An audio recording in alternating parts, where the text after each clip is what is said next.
परमपिता परमात्मा पूर्ण ब्रह्म सारी सृष्टि के रचनहार, कुल मालिक कबीर प्रभु, कबीर देव, कबीर परमेश्वर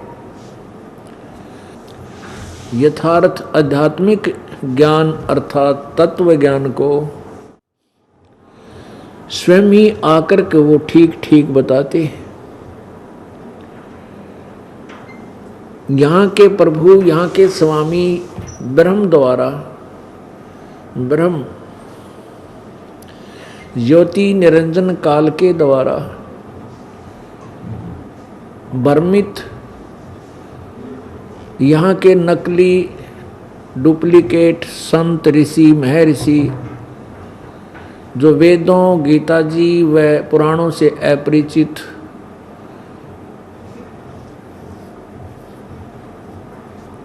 पूरी जनता को, पूरे मानव समाज को शास्त्र विरुद्ध साधना, शास्त्र विरुद्ध ज्ञान, लोक वेद सुना रहे होते हैं, वो परमेश्वर आकर के उस अज्ञान को समाप्त करते हैं, अपना तत्व ज्ञान प्रचार करते हैं। वो पूर्ण परमात्मा सर्वशक्तिमान, सर्वसृष्टि रचनहार स्वयं आते हैं, अपने तत्व ज्ञान को, अपनी प्यारी आत्माओं को, जो श्रेष्ठ आत्माएं होती हैं, अच्छी आत्माएं, पुण्यकर्मी प्राणियों को आकर मिलते हैं, उनको अपने तत्व ज्ञान से परिचित कराते हैं। इसके विषय में आपने सुबह के सत्संग में सुना, आपने सुबह के सत्संग में सुना कि पूर्ण परमात्मा कबीर देव, कबीर प्रभु सतलोक से आए और अपनी श्रेष्ठ आत्मा, पुण्य आत्मा संत गरीबदास जी 10 वर्षीय बच्चे को मिले और फिर उनको अपने सचखंड में लेकर गए, उनकी आत्मा को वापस छोड़ा। जब ऊपर के सारे व्यवस्था को दिखा करके ब्रह्मा का लोक, विष्णु जी का लोक, शिव जी का लोक, ब्रह्मा जी का लोक और इस ब्रह्म ज्योति निरंजन काल का द्वीप ब्रह्मलोक, सभी लोक, सभी ब्रह्मांड, फिर परब्रह्म के लोक, 7 संख ब्रह्मांड और अपनी व्यवस्था सतलोक में उस परमेश्वर ने गरीबदास जी को सब दिखाई और बताई। उसके पश्चात गरीबदास जी की आत्मा को शरीर में छोड़ दिया। उस समय गरीबदास जी के सब को, शरीर को जलाने की तैयारी की जा रही थी, अंतिम संस्कार किया जा रहा था, करने की तैयारी थी। उसी समय शरीर में हलचल हुई और परमात्मा की इस अमर वाणी को गरीबदास जी ने बोलना शुरू कर दिया। स्थानीय व्यक्ति, उस गांव के व्यक्ति परमेश्वर की वाणी को नहीं समझ सके कि ये गरीबदास बालक क्या बोल रहा है, जिस कारण से गरीबदास जी को बावड़ा कहने लगे, मेंटल, कि ये लड़का तो मेंटल हो गया। लेकिन इकलौता पुत्र और वो भी 12 वर्ष के बाद परमात्मा ने रजा बख्शी थी, तो ये सोचा सभी ग्रामवासियों ने, घर वालों ने, हे परमात्मा शुक्र है तेरा, ये बालक जीवित हो गया। या लड़की गरीबदास जी की माता श्री इस बच्चे को देखकर जीवित रहेगी, नहीं तो ये मर जाती बिलख बिलख। कोई ना, जैसा भी बावला है, पागल है, बच्चा जीवित तो है। इस तरह संतोष पाया और गरीबदास जी अमृतवाणी बोल रहे थे, आंखों देखा ऊपर की परमात्मा के सचखंड की, और सर्व वेदों, 4 वेद, 18 पुराण, 11 उपनिषद, महाभारत, गीता जी, उन सभी का निष्कर्ष रूप ज्ञान अपनी सिंपल लैंग्वेज में, साधारण भाषा में कबीर परमेश्वर का दिया हुआ ज्ञान गरीबदास जी ने लिपिबद्ध करवाया, जो सतग्रंथ के नाम से प्रसिद्ध है, गरीबदास जी की वाणी। 3 वर्ष के बाद जब गरीबदास जी 13 वर्ष के हो गए और गरीबदास जी को बावड़िया कहने लगे, बावड़िया।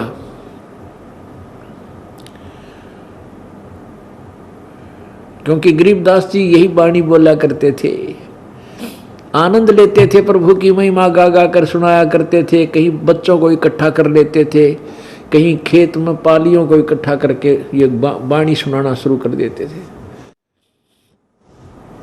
तो बच्चे भी ये कहने लगे कि ये लड़का तो गरीबू तो बावड़ा हो गया, बावड़ा।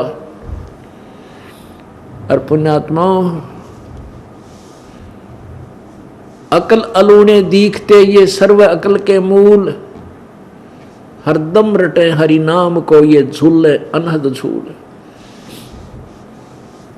अब भक्तों को ये समाज जो भक्ति से दूर है, इनको ये कहता है ये तब मूर्ख हैं। तीसरे दिन सत्संग में जा बैठे हैं, हफ्ते तो 15 दिन में सत्संग में जाते हैं, पैसे बर्बाद करते हैं, घर का काम करते नहीं। ये तो अकल अलूने हैं। अकल अलूने उनने क्या करें जो बेअकल के हो से, बिना ज्ञान के, यानी मूर्ख। और परमात्मा कहते हैं अकल अलूने दीखते ये सर्व अकल के मूल। ये जनसाधारण तब मूर्ख लग गए हैं ये भगत हमारे, लेकिन ये सर्व अकल के मूल, अकल माने ज्ञान, इनने सब ज्ञान की जड़ पकड़ रखी है कि भक्ति बिना गुजारा जीव का नहीं है। काम करता है इंसान खेत में या अपनी दुकान पर या कितना बिजनेस कर रहा है, और दिन रात मेहनत करता है, रात ने भी हिसाब लाला सोए, और सुबह 5 लाख का नुकसान खड़ा खड़ा हो जाए। बताओ चतुरता और वो मेहनत के काम आई। उस मेहनत तो करनी है, लेकिन मेहनत में बरकत परमात्मा देगा।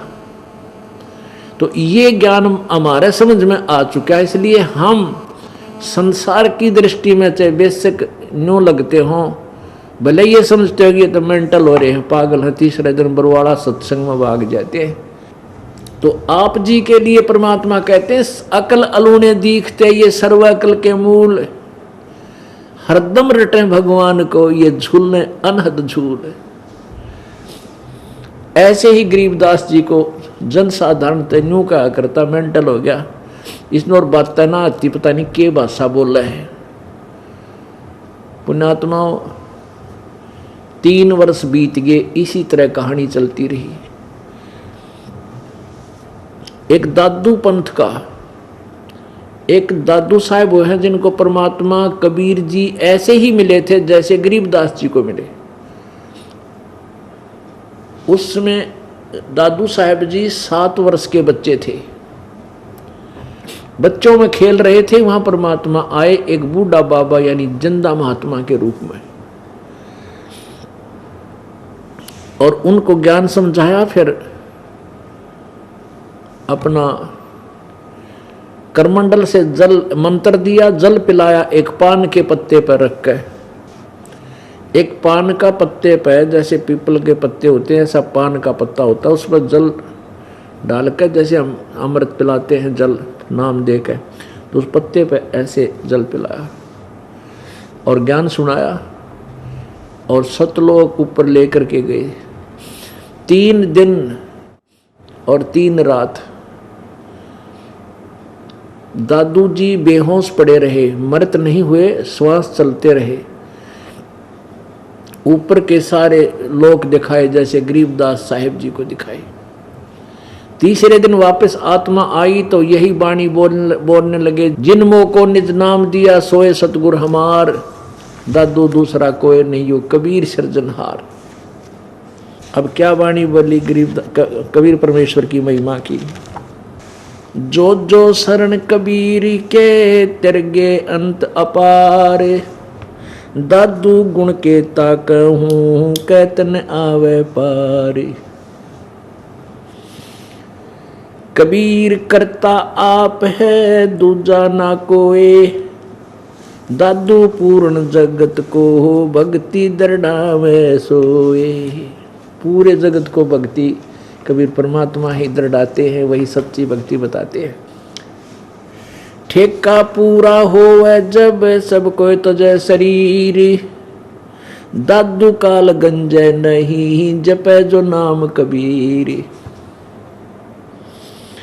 आदमी की आयु घटे तब जम घेरे आए, सुमरण किया कबीर का दादू लिया बचाए। मेट दिया अपराध सब आए मिले छनमा, दादू संग ले चले है कबीर चरण की छां। सेवक देव निज चरण का दादू अपना जान, ब्रंगी सत्य कबीर ने कीन्या आप समान। दादू अंतर्गत सदा छिन छिन सुमरण ध्यान, वारू नाम कबीर पर पल पल मेरे प्राण। सुन सुन साख कबीर की काल नवावे माथ, धन धन होती धन धन तीनों लोक में दादू जोड़े हाथ। केरी नाम कबीर का विषम काल गजराज, दादू भजन प्रताप ते भाग्य सुनत आवाज। पल एक नाम कबीर का दादू मन चितलाए, अस्थि के असवारे को स्वान काल ना खाए। सुमृत नाम कबीर का कटे काल की पीड़, दादू दिन दिन ऊंचा होवे है परमानंद सुख सीरु। दादू नाम कबीर की जो कोई लेवे ऊटे, तिनको कभू लागे नहीं काल वज्र की चोट। और संत सब कूप हैं केते झरीता नीर, दादू अगम अपार है दरिया सत्य कबीर। अब ही तेरी सब मिटे जन्म मरण की पीर, श्वास उश्वास सुमर ले दादू नाम कबीर। कोई सरगुण में रीझ रहा कोई निर्गुण ठहराए, दादू गति कबीर की ही मोह से कही न जाए। दादू नाम कबीर का सुन के कांपे काल, नाम भरोसे नर चले तो होए न बाका बाल। जिन मोह को निज नाम दिया सोए सतगुरु हमार, दादू दूसरा कोई नहीं ये कबीर सिरजनहार। एक ऐसे ही दादू जी को परमात्मा मिले, उसके बाद दादू जी ने कबीर जी की महिमा कलम तोड़ गाई। अब दादू जी के बाद उनका एक पंथ चला हुआ है, दादू पंथ। उस दादू जी के पंथ में एक गोपाल दास नाम के लाला जी वो सन्यास लेकर के उस आश्रम में रहने लग गए। वो दादू जी के अनुयायी बन गए और वो लाल कपड़े पहनकर साधु का भेष बनाकर गांव गांव में नगर नगर में घूमया करते थे, दादू जी की महिमा बताया करते थे। उसका नाम था गोपाल दास, लाला जी गोपाल दास, क्योंकि उनका बनिए के घर का जन्म था। एक दिन छुडानी गांव में जहां गरीबदास जी परमात्मा की महिमा का प्रचार किया करते थे, वाणी बोलते रहते थे, वाणी बोलते रहते थे। वो गोपाल दास जी आगे, छोटा सा नगर होता था, 50 30 40 घर होया करते थे उसमें। सन 1730 की बात समझ लो, सन 1730। एक जिस भगत के वो आकर रुकते थे रात्रि में, उसने ऐसे ही प्रार्थना कर दी कि महात्मा जी, हमारे गांव के एक जागीरदार हैं, बहुत बड़े किसान हैं, उनका देवता, छोरी का लड़का, लड़की का लड़का अपसेट हो गया। उसने सारा कारण बताया।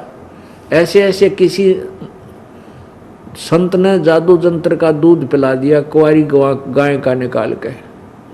बच्चे ने पी लिया, उसके बाद वो पागल हो गया। अब जैसा भी गांव वालों की सोच थी उस तरह से उन्होंने उस संत को बताया और प्रार्थना की कि महात्माओं की विद्या को महात्मा ही काट सकते हैं, आप भी पहुंचे हुए महापुरुष हो और हमारी लड़की के लड़के ने स्वस्थ कर दो, आपका बड़ा एहसान होगा।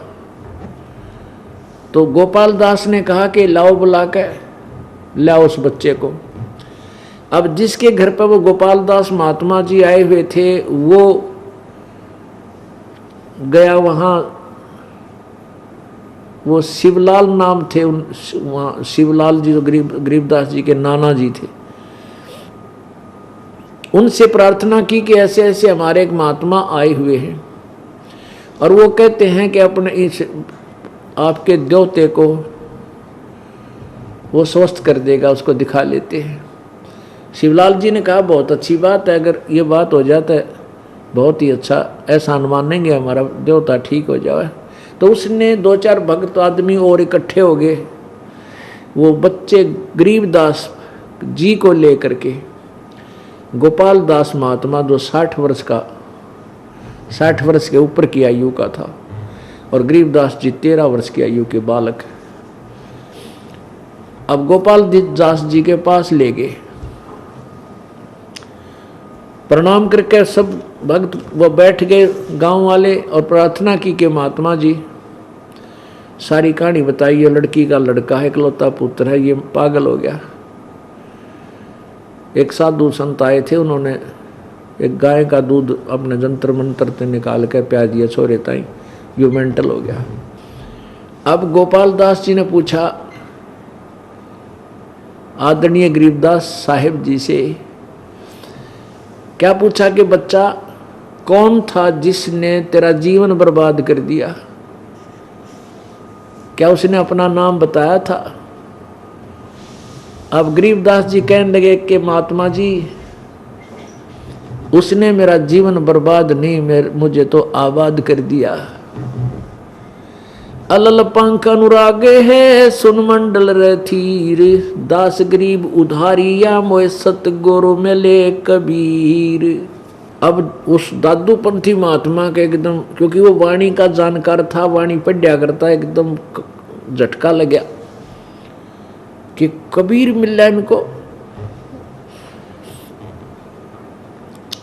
फिर क्या बताया, हम सुल्तानी नानक तारे दादू को उपदेश दिया, जात जुलाहा भेद न पाया वो काशी माहे कबीर हुआ। पूरा निर्णय कर दिया कि कौन कबीर।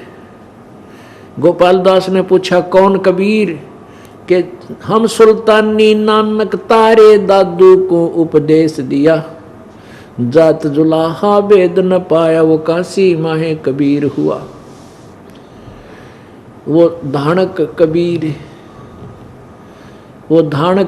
जुलाहा कबीर जो बनारस में जुलाहे की भूमिका करने आया था, वही कबीर परमात्मा, वो जुलाहा कबीर जो बनारस में आए थे, जिन्होंने हम सभी को, किस को, गरीबदास जी को, अब्राहिम सुल्तान अधम, हम सुल्तानी, अब्राहिम अधम सुल्तान को सुल्तानी बोला है। हम सुल्तानी नानक तारे दादू को उपदेश दिया। हम यानी हम सभी, गरीबदास जी, अब्राहिम सुल्तान अधम, श्री नानक जी जो सिख धर्म के प्रवर्तक, और दादू जी, इन सब के गुरु कबीर परमेश्वर हैं। उन्हीं को वही आकर मिले थे जिंदा महात्मा के रूप में। नानक साहिब जी को भी बेई नदी है एक सुल्तानपुर शहर के पास, बेई नदी में नानक साहिब जी स्नान करने जाया करते, प्रतिदिन अपनी बहन नानकी के वहाँ रहते थे और एक राजा नवाब के यहाँ नौकरी करते थे मोदी खाने में। तो वहाँ नदी के ऊपर, दरिया के ऊपर परमात्मा एक जिंदा महात्मा के रूप बना कर गए थे।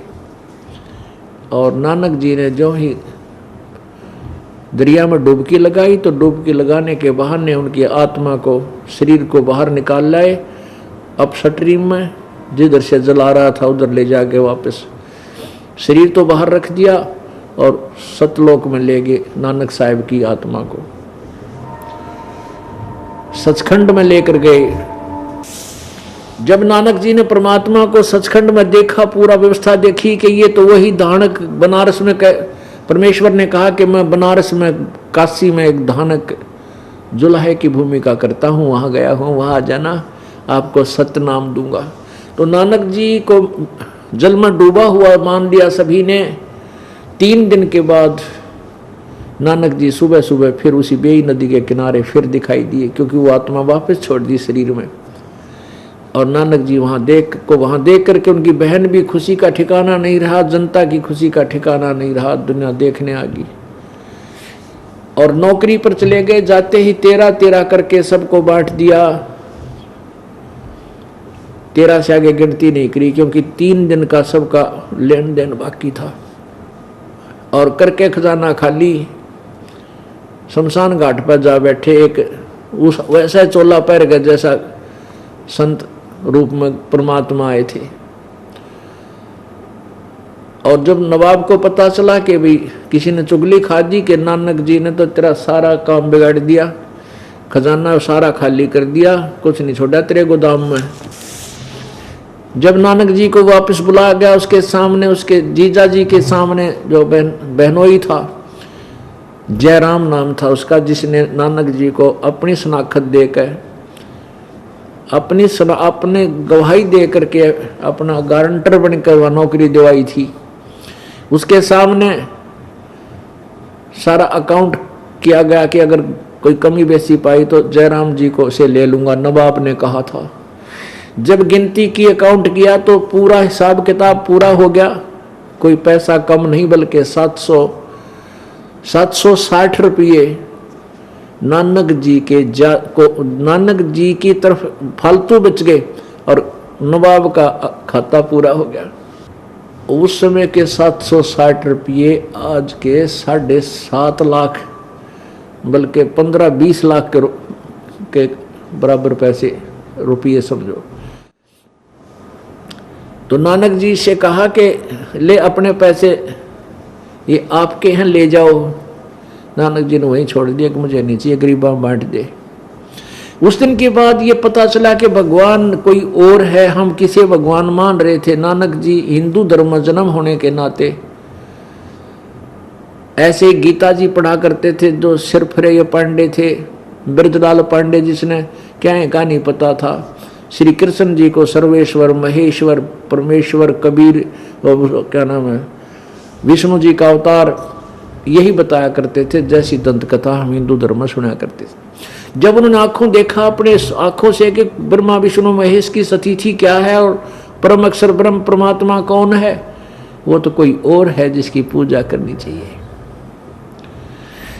और उसने कहा कि मैं बनारस में मिलूंगा। तो बनारस में, काशी में पहली उदासी यानी पहली यात्रा पैदल चल पड़े। बनारस में जाकर देखा, वहां पर वही परमात्मा जो सतलोक में देखा था नानक साहब ने, वही वहां धानक रूप में देखा। और अमृतवाणी बोली, फाई सुरत मुलुकी वेश, ए ठगवाड़ा ठगी देश, खरा सियाणा भोता बार, ये धानक रूप रहा करतार। गुरु ग्रंथ साहिब पृष्ठ नंबर 24 पद 24 में महला पहला की वाणी लिखी है। महला पहला की वाणी श्री नानक जी की वाणी है। उन आंखों देखा लिखा है कि फाई सूरत मुल्क की वेश, ये मोहनी सूरत जो मैंने सचखंड में देखी थी, ये वही परमात्मा धानक रूप में आज यहाँ विराजमान है। ये फाई सूरत मुल्क की वेश, ए ठगवाड़ा ठगी थे देश, खरा सियाणा बोता बार, ये धानक रूप रहा करता। कहने का भाव ये है कि ये कंसेप्ट क्लियर करना आवश्यक था। हम सुल्तानी नानक तारे दादू को उपदेश दिया, जात जुलाहा भेद न पाया, काशी माहे कबीर हुआ। पुण्यात्मा, ये 3 पुण्यात्मा, अच्छी आत्मा, श्रेष्ठ आत्मा उस कबीर परमेश्वर की गवाह हैं।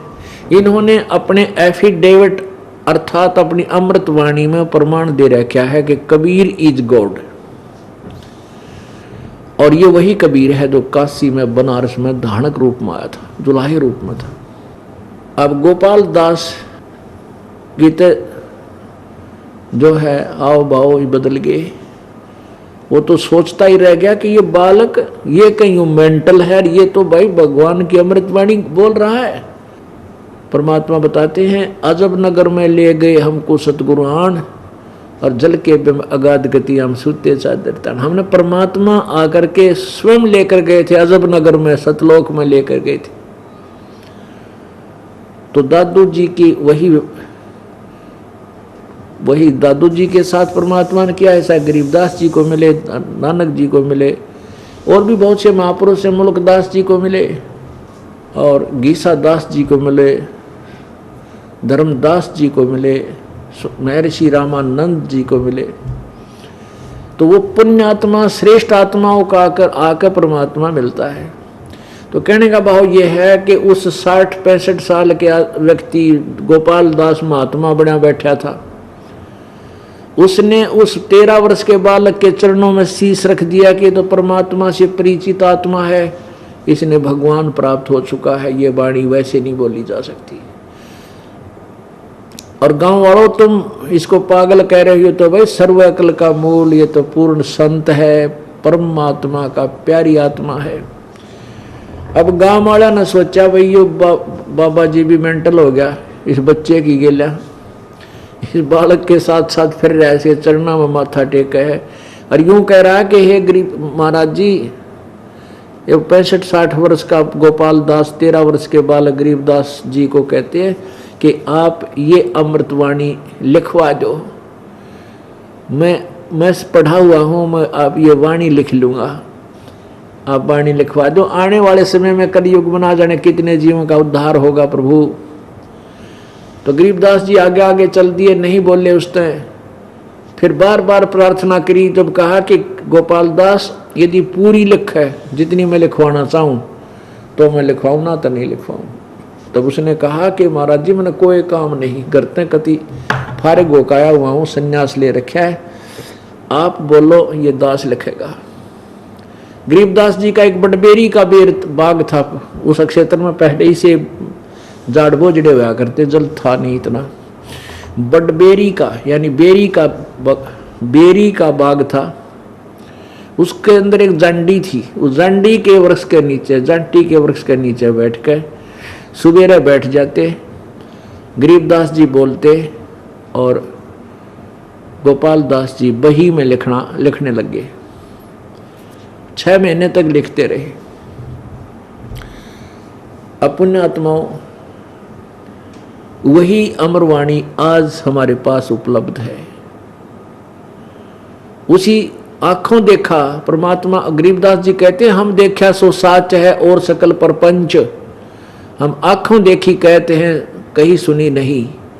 हमने जो बोला है वो ज्ञान, वो अनुभव अपना आंखों देखा बताया है, किसी के कहे सुने से नहीं। और जो गरीबदास जी ने आंखों देखा था वही हमारे सदग्रंथ, हमारे पवित्र वेद प्रमाण कर रहे हैं कि वो वही परमात्मा है, और वो ऐसे अपनी प्यारी आत्माओं को आकर मिलता है, उनको तत्व ज्ञान से परिचित कराता है। इसका एक प्रमाण वेदों में दिखाते हैं। देखिएगा ऋग्वेद मंडल नंबर 9-10, महर्षि दान सरस्वती।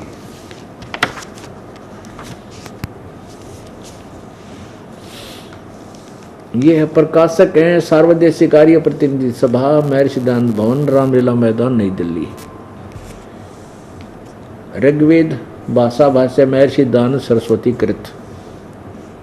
ये कहाँ से छपा है? मुद्रक है prince of test printers, 1510, Pataudi house, Daryaganj, New Delhi.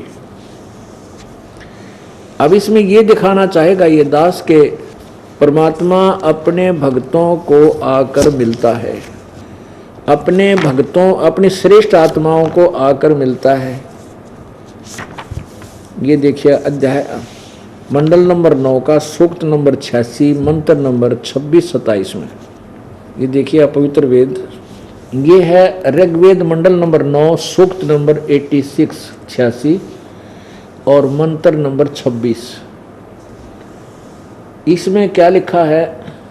यज्ञ करने वाले यजमान के लिए परमात्मा सब रास्तों को सुगम करता हुआ, यानी उसके सब रास्ते खोल देता हुआ, उनके विघ्नों को यानी उनके संकटों को मर्दन करता हुआ, यानी नाश कर देता संकटों का करता है, और उनको पवित्र करता हुआ और अपने रूप को सरल करता हुआ, यानी परमात्मा का वास्तविक रूप तो बहुत तेजों में है, एक हल्का तेज पुंज का रूप बनाकर आता है।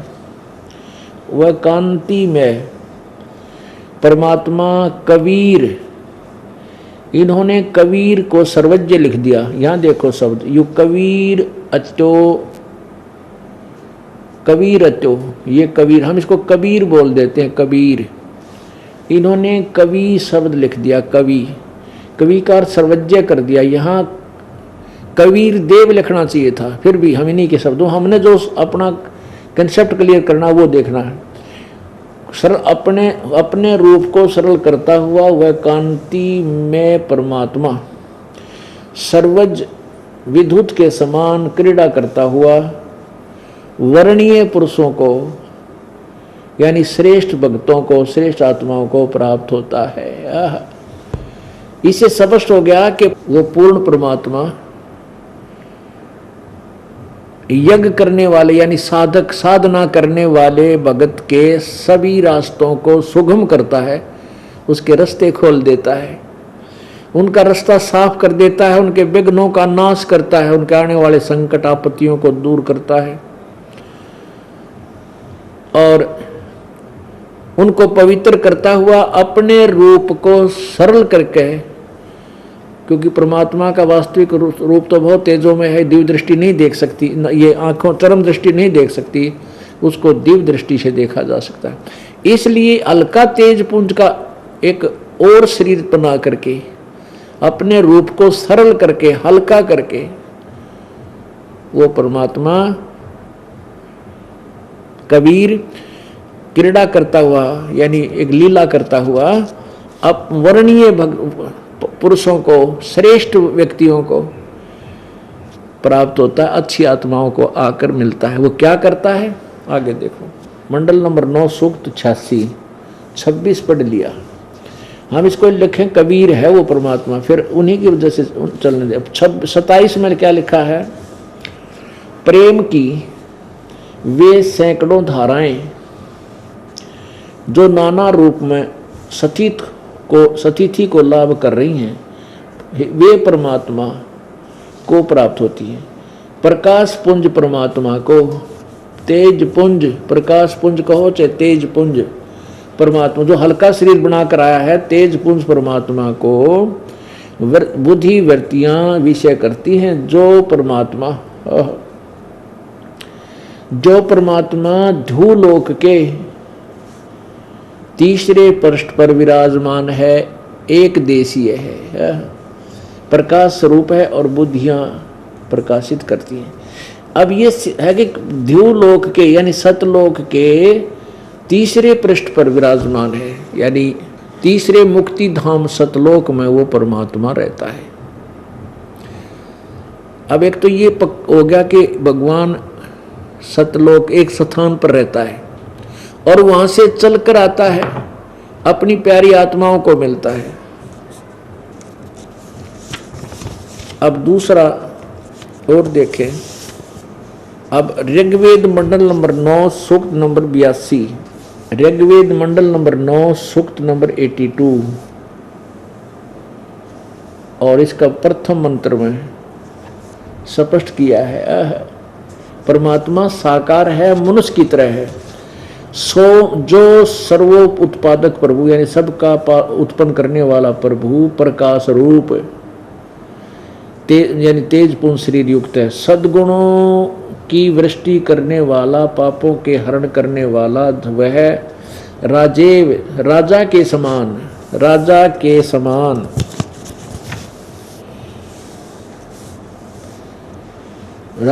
समान दर्शनीय है, राजा की तरह देखने योग्य साकार है और वह पृथ्वी आदि लोक लोकांतरों के चारों ओर शब्दमान हो रहा है। वह वर्णीय पुरुषों को, श्रेष्ठ भक्तों को, अच्छी आत्माओं को, जो दृढ़ भक्त हैं एवं दृढ़ भक्त हैं, उसको पवित्र करता हुआ प्राप्त होता है। उनको आकर मिलता है वो परमात्मा, और दृढ़ भक्तों को, अच्छी आत्माओं को मिलता है, आवाज करता हुआ, चलता गरजता हुआ आता है। जिस प्रकार विद्युत स्नेह वाले स्थानों को आधार बनाकर प्राप्त होता है, को आधार बनाकर प्राप्त, उसी प्रकार उक्त गुणों वाले परमात्मा ने इस ब्रह्मांड को उत्पन्न किया। आगे देखो तीसरे में सूक्त नंबर 9 मंडल नंबर 9 सूक्त 82 मंत्र नंबर 3। यज्ञों, पवित्र यज्ञों में रक्षा से आप प्राप्त होते हैं और पृथ्वी आदि लोक लोकांतरों में गति करते हुए सर्वव्यापक आप स्वयं गतिशील होकर यानी चलकर विराजमान होते हैं। वहाँ आते हो जहाँ भगवान की भक्ति होती है।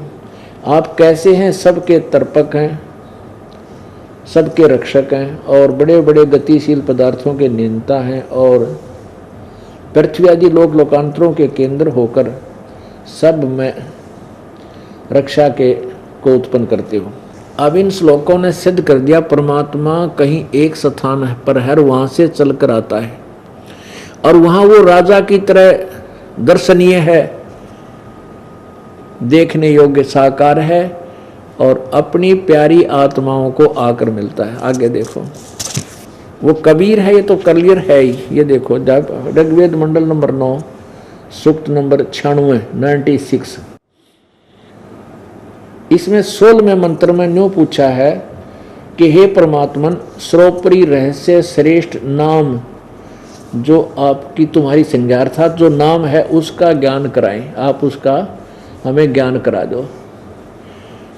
इसमें वो ज्ञान कराया है कि वो परमात्मा स्वयं आता है और अपने पवित्र ज्ञान को कबीर गिरभी माने कबीर वाणी के द्वारा बोलता है। वो कबीर संत सोम, वो कबीर परमात्मा शिशु जगानम, शिशु रूप में प्रकट होता है, वो परमात्मा ही होता है। अब देखो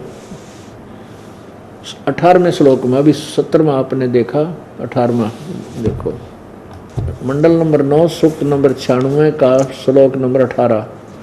सोम स्वरूप परमात्मा पालन की इच्छा करता हुआ, जो महान परमात्मा देवयान और पितृयान इन दोनों से पृथक तीसरा जो मुक्ति धाम है उसमें विराजमान हो, उसमें विराजमान जो ज्ञान योगी, ये ज्ञान योगी का कहीं जिक्र नहीं संस्कृत में, ये इन्होंने, क्योंकि ये महर्षि दानंद के उस अज्ञान थ्योरी पर आधारित थे जिसमें सत्यार प्रकाश में उन्होंने फाइनल कर रखा कि परमात्मा निराकार है और वेद कहते हैं साकार है, मनुष्य जैसा है, राजा की तरह देखने जोगा है, दर्शनीय है।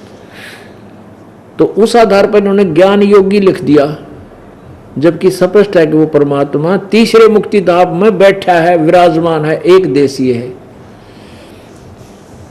फिर देखो सोम स्वरूप परमात्मा पालन की इच्छा करता हुआ, जो वो महान परमात्मा बड़ा भगवान देवयान और पितृयान इन तृतीयम धाम विराजम, वो तीसरे मुक्ति धाम में विराजमान है। यही इतना लिखना था उन्होंने बस। आगे देखो अब 20 में कमाल कर दिया, जो हम कंसेप्ट क्लियर करना चाहते इस 20 में हो जाता है। मंडल नंबर 9 सूक्त नंबर 96 का मंत्र 20 है। ये वह परमात्मा जिस प्रकार एक संघ माने बहुत बड़े समुदाय को, बहुत बड़े व्यक्तियों को उसका सेनापति प्राप्त होता है, इसी प्रकार ब्रह्मांड रूपी कोश को प्राप्त होता है, होकर उच्च स्वर से गरजता हुआ वह ब्रह्मांड रूपी विस्तृत प्रकृति खंड में भली भांति प्रविष्ट होता है। कहीं से चलकर आता है वो परमात्मा और ऐसे एक तत्वदर्शी संत बनकर, तत्वदर्शी संत यानी एक संत रूप में प्रकट होता है और सतगुरु रूप में लाखों व्यक्तियों का, जैसे राजा एक बहुत बड़े संघ का सेनापति होता है, एक सेनापति होता है बहुत बड़े संघ का, ऐसे वो सदगुरु रूप में वो पूज्य होता है और उनका संचालक होता है, मुखिया होता है। वो ऐसे आता परमात्मा और वहां से गरजता हुआ अपनी वाणी को, चारों युग में संत पुकारे, कूक कहा हम हेल रे, हीरे माणक मोती बरसे ये जग चुगता ढेल रे। अपनी वाणी सौसम वेद में परमात्मा कहते हैं, चारों युगों में मेरे संत मेरी महिमा गा रहे हैं, और हमने भी आवाज लगा लगा कर कूक कूक कर कहा कि तुम जो साधना करते हो वो डले ढो रहे हो, और हम हीरे मोती रूपी सत साधना तुम्हें बरसा रहे हैं, तुम इनको स्वीकार नहीं कर रहे हो। चारों युग में संत पुकारे, कूक कहा हम हेल रे, हीरे माणक मोती बरसे ये जग चुगता ढेल रे। वही यहां पर प्रमाण है कि वो परमात्मा जब आता है, जैसे एक बहुत बड़े संघ का सेनापति मुखिया होता है, ऐसे वो बहुत बड़े अपने शिष्यों का मुखिया होता है, गुरु रूप में होता है। और देखो आगे इस बीच में चल रहे हैं, वह परमात्मा जिस प्रकार एक संघ को उसका सेनापति प्राप्त होता है, यानी उनका मुखिया होता है, उसी प्रकार ब्रह्मांड रूपी कोष को प्राप्त होता है, होकर उच्च स्वर से गरजता हुआ उस ब्रह्मांड रूपी विस्तृत प्रकृति खंड में भली भांति प्रवेश होता है। यानी ऊपर से आता है सतलोक से और पृथ्वी आदि इन ब्रह्मांडों में प्रवेश कर जाता है। और जैसे कि मरियम माने मनुष्य, जैसे मनुष्य सुभर शरीर धारण करता हुआ, जैसे मनुष्य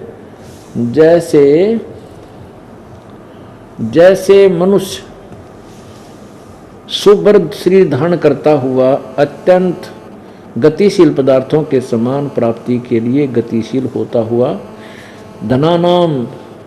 धनी व्यक्तियों के लिए कटिबद्ध होता है। ऐसे ऐसे तो हमारा ये तात्पर्य सिद्ध हो गया कि परमात्मा जैसे मनुष्य शरीर धारण करता है, मनुष्य की तरह सुभर यानी सुंदर शरीर धारण करता हुआ हमें प्राप्त होता है। That's all. अब यही ये दास पहले ही आपको बताया करता था, जो पुराने भक्त उनको खूब पता है कि जब तक हमने वेदों को छुआ भी नहीं था, देखा भी नहीं था वेद कैसे होते हैं, उस समय परमात्मा ने हमें यही ज्ञान बताया था। और परमात्मा की महिमा ये दास पहले से यही गाया करता था और सुनाया करता था।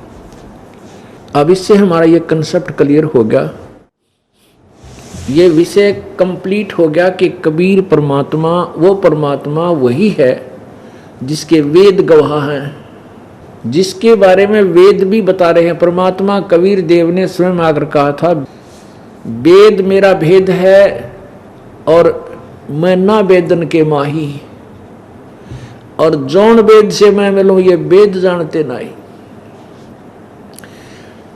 परमात्मा अपनी महिमा सूक्ष्म वेद में, सूक्ष्म वेद में, अपनी ही अमृतवाणी में स्वयं ही वर्णन करते हैं। और ये पांचों वेद परमेश्वर ने इस ब्रह्म को दिए थे, ज्योति निरंजन काल को, और इस काल ने डांडी मार दी। इसने एक ऐसा काम किया कि चार वेद तो दे दिए ब्रह्मा जी को, और वो पांचवा वेद छुपा दिया जिसमें इसकी पोल खुल थी, नष्ट कर दिया इसने। अब वो वेद परमात्मा ने स्वयं अपने मुखारविंद से आकर बोला। उसी के विषय में गीता जी अध्याय नंबर 4 के श्लोक नंबर 32 में कहा है कि उस परमेश्वर की सच्चिदानंद घन की वाणी में बहुत विस्तार से बहुत प्रकार के यज्ञ यानी धार्मिक अनुष्ठान करने की विधि लिखी है, जिसके द्वारा जो उस साधना करने से पूर्ण मुक्ति को प्राप्त होता है। गीता जी अध्याय नंबर 4 के श्लोक नंबर 34 में कहा कि उस ज्ञान को, उस तत्व ज्ञान को जो परमात्मा ने स्वयं आकर बोला है अपने मुखारविंद से, उस ज्ञान को किसी तत्वदर्शी संतों के पास जाकर समझ, उनसे नम्र निवेदन कर, कपट छोड़कर प्रसन्न करने से वह तत्वदर्शी संत तुझे उस परम पिता परमात्मा का ज्ञान सुनावेंगे। तो परमात्मा कबीर जी कहते हैं, वेद हमारा भेद है, मैं ना वेदन के माही। जिन तुम चार वेदों को फाइनल वेद समझ रहे हो, ये मेरा ही गुणगान कर रहे हैं, मेरा भेद दे रहे हैं, लेकिन कंप्लीट नहीं है। इसमें मेरे पाने की विधि नहीं है, केवल ब्रह्म तक की साधना ओम नाम है। और वो परमात्मा मिलता है 3 मंत्र के जाप से। इसलिए परमात्मा कबीर जी कहते हैं, वेद हमारा भेद है, मैं ना वेदन के माही, और जौन वेद से मैं मिलूँ वह वेद जानते नहीं। जिस वेद से मैं मिलूँ, ये उस 5वें वेद से जो गीता जी के अध्याय नंबर 4 के श्लोक 32 में लिखा है, ब्रह्मणे मुखे। इन्होंने ब्रह्मणे का अर्थ क्या कर दिया, सची कर दिया वेद की वाणी, वेद लिख दिया ब्रह्मणे का। नहीं, गीता जी अध्याय नंबर 17 के श्लोक नंबर 23 में लिखा है, ओम तत्सत इति निर्देश ब्रह्मणे त्रिविध समर्थ है। गीता ज्ञानदाता कहता है कि परमात्मा सच्चिदानंद घन परमात्मा के पाने का ओम तत्सत ये मंत्र है।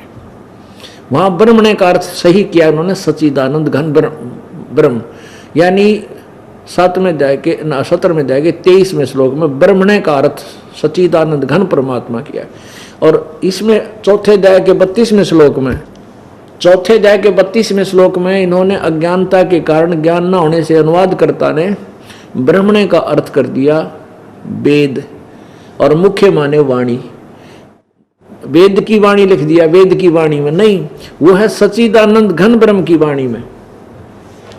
अब देखिएगा, थोड़ा बताना पड़ेगा, देखिएगा पवित्र गीता जी। ये है जयदयाल गोविंद का, इसके अनुवादक हैं, गीता प्रेस गोरखपुर से प्रकाशित है। प्रकाशक में मुद्रक गीता प्रेस गोरखपुर, गोविंद भवन कार्यालय कोलकाता का संस्थान। अध्याय नंबर 4 का और श्लोक नंबर 32 देखते हैं। अध्याय नंबर 4 और श्लोक नंबर 32।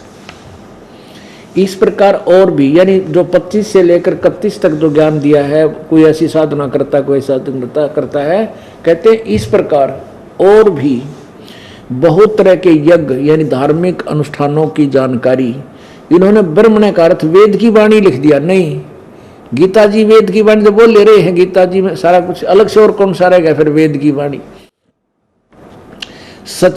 ब्रह्मणे माने सच्चिदानंद घन ब्रह्म की वाणी में विस्तार से। अब सच्चिदानंद घन ब्रह्म देखेंगे, ब्रह्मणे माने, अब ये ध्यान से देखना है कि हमने ब्रह्मणे का अर्थ इन्होंने वेद की वाणी लिख दिया। और 70वें अध्याय के 23वें श्लोक में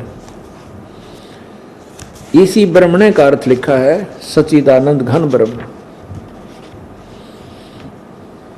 ये देखिएगा, गीता अध्याय नंबर 17 का श्लोक नंबर 23, ओम तत्सत इति निर्देश ब्रह्मणे त्रिविध समर्थ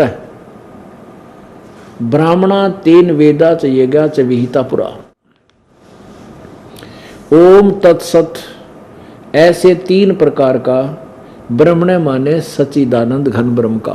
बिल्कुल सही, यहां मीनिंग सही किया इन्होंने, का नाम कहा है सच्चिदानंद घन ब्रह्म। ब्रह्मणे माने सच्चिदानंद घन ब्रह्म, इसका अर्थ ये माने। तो हम यहीं आते हैं फिर दोबारा गीता जी अध्याय नंबर 4 के श्लोक नंबर 32 में। इस प्रकार बहुत तरह के यज्ञ सच्चिदानंद घन ब्रह्म की वाणी में, सच्चिदानंद घन ब्रह्म यानी गीता ज्ञानदाता से कोई और है पूर्ण परमात्मा, उसमें विस्तार से कहे गए उनको, उन सब को तू कर्म जान, यानी कर्म से, कर्म करने से, काम करते करते पूरे होने वाले जान, मन इंद्रिय और शारीरिक क्रियाओं द्वारा संपन्न होने वाले जान। इस प्रकार तत्व से जानकर उस अनुष्ठान द्वारा तू कर्म बंधन से सर्वथा मुक्त हो जाएगा। अब इस ज्ञान को, इस प्रकार तत्व से जान, इस ज्ञान को, कौन से ज्ञान को, सच्चिदानंद घन परमात्मा की वाणी में जो ज्ञान कहा है उस तत्व ज्ञान को। इसका 34वें में इसके लिए कहा है अध्याय नंबर 4 का 34, उस ज्ञान को जो सच्चिदानंद घन ब्रह्म की वाणी में है, यानी 5वां वेद है, तत्व ज्ञान है, उस ज्ञान को तू तत्वदर्शी ज्ञानियों के पास जाकर समझ, उनको भली भांति दंडवत प्रणाम करने से, उनकी सेवा करने से और कपट छोड़कर सरलता पूर्वक प्रश्न करने से वे परमात्म तत्व को भली भांति जानने वाले ज्ञानी महात्मा तुझे तत्व ज्ञान का उपदेश करेंगे। अब इसमें स्पष्ट हो गया कि ये वो तत्व ज्ञान है जो गीता ज्ञान दाता जिससे परिचित नहीं है।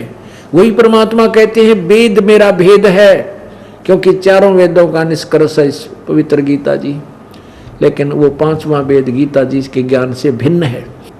मैं मिलो वेदन से नाही और जौन वेद से मैं मिलूं वो वेद जानते नहीं। इन चार वेदों में वर्णित विधि से मेरी प्राप्ति नहीं हो सकती, लेकिन महिमा मेरी ही बताई गई है। और जिस वेद से मैं मिलूं, जिस ज्ञान से मैं मिलूं, वो ये चारों वेद जानते ना, तो उसके लिए परमात्मा की वाणी हमें ये ज्ञान कराती है। अब पुण्यात्माओं, प्रसंग चल रहा है कि परमात्मा पूर्ण ब्रह्म ने स्वयं आकर के अपना ज्ञान दिया और स्वयं ही उन्होंने एक तत्वदर्शी संत की भूमिका की और स्वयं ही वो एक दास बने, स्वयं ही वो एक परमात्मा तो है ही, परमेश्वर वो है ही है। तो उस परमेश्वर कबीर देव के विषय में गरीबदास जी महाराज जी ने गरीबदास साहब जी को मिले, उसी के बारे में वेद यही गुणगान कर रहे हैं चारों वेद के, वो परमात्मा पूर्ण ब्रह्म है कबीर। और वो ऐसे आता है, अपनी प्यारी आत्माओं को मिलता है, अपने शरीर को हल्का करके आता है।